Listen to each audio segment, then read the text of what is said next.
last but not least, one thing I want to talk about is obviously with all these changes in recent days to the Eastern Conference.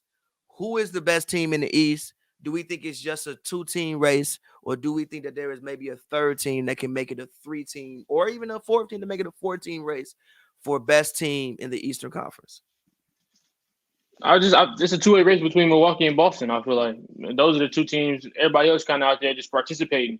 We don't really know what's going on with Philly. James Harden is in the club holding up Daryl Morey is a liar signs, and I do like the Patrick Beverly pickup. I really like the Kelly Oubre pickup, but without a definitive second star and James Harden, unless Tyrese Maxey is willing to bump his production up a little bit to all-star levels, there's a lot of question marks with Philly, so I can't put them in the same tier as those guys. I really, really like New York, but I can't call them a contender just yet. I like their offseason. I'd love the defense teams they'll pick up, but until they can finally get some consistent production from Randall in the postseason, we can't really call them a contender. That's that last chip for them.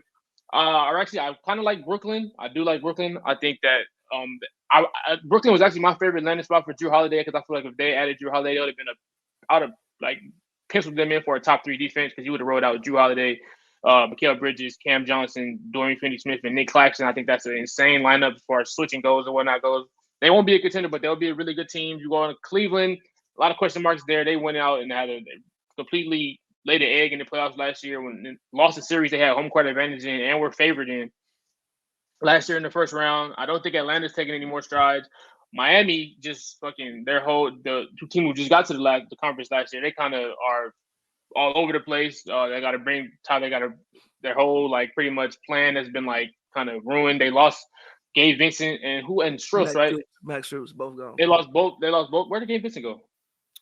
Lakers. Okay, yeah. Oh, okay, Cleveland.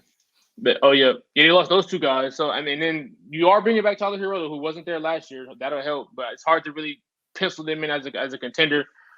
I really like what Indiana did, bringing in Obi Toppin. I think Tyrese Halliburton is due for another leap, but I don't really see much. So I think the East is a two-way race between Milwaukee and Boston.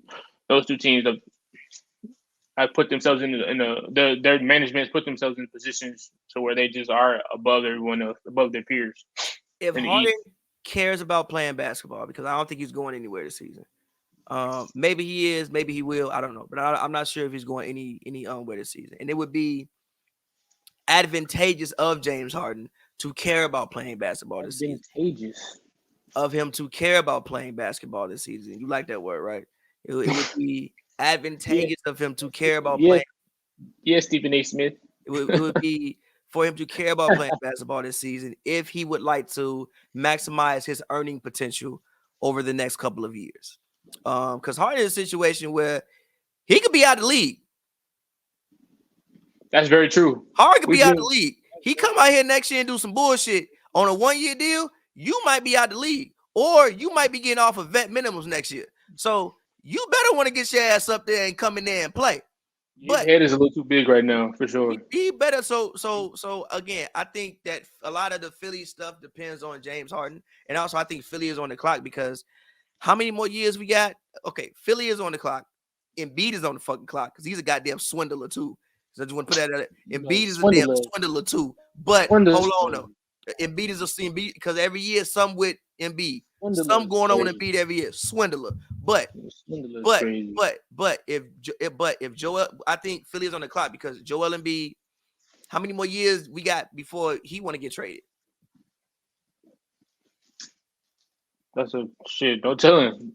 Joel Embiid has been must-see TV since he first came into the league. How many more years we got before he want to go somewhere? It can't be that many.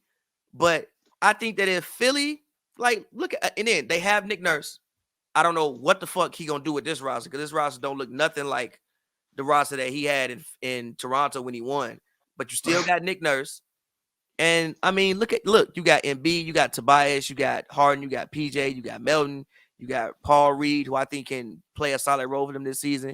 You got Kuzma, you got Tyrese Maxey, who I think can ascend to a all-star level type player this year. You got Damon, you got House, you got Mo Bamba if he has anything left. You got Patrick Beverly. I think Trez got hurt, but you got Are you bringing PJ back?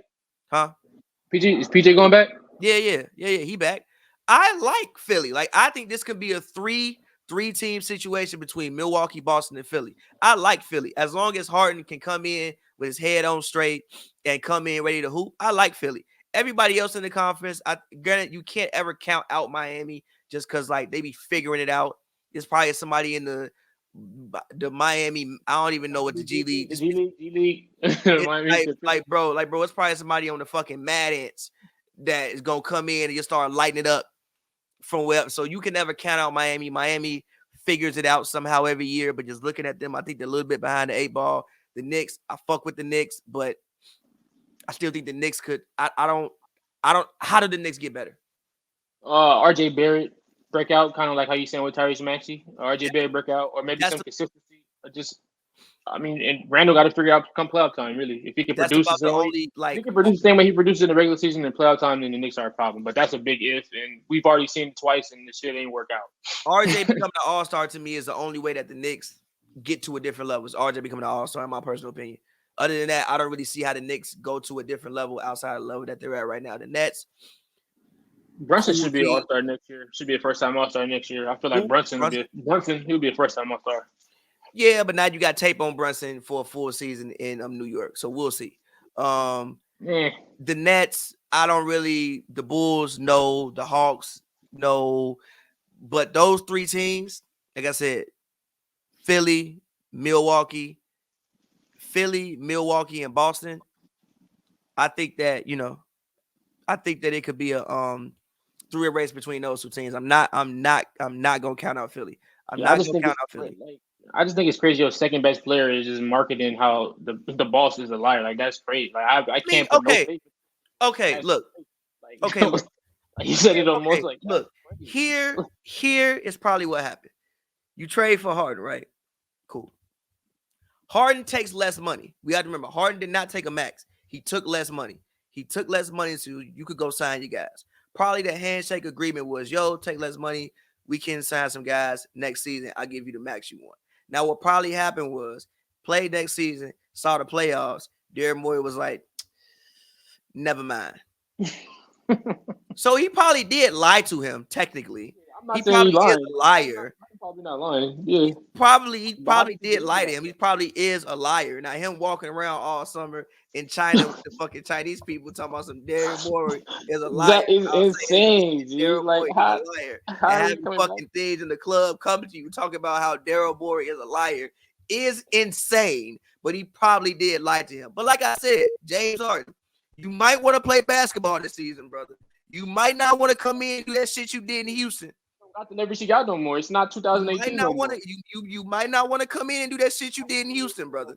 You might want to come in good shape, play some of the best basketball you can fucking play. That's humble basketball. Maximize your earning potential, or you're gonna be right over there in China. You think you a superstar now? You're gonna be Stephon Marbury part 2. Yeah, you might okay. He needs a reality check quick, or it could be like the Melo situation, or the how. Yeah. AI situation. We seen it happen bad times.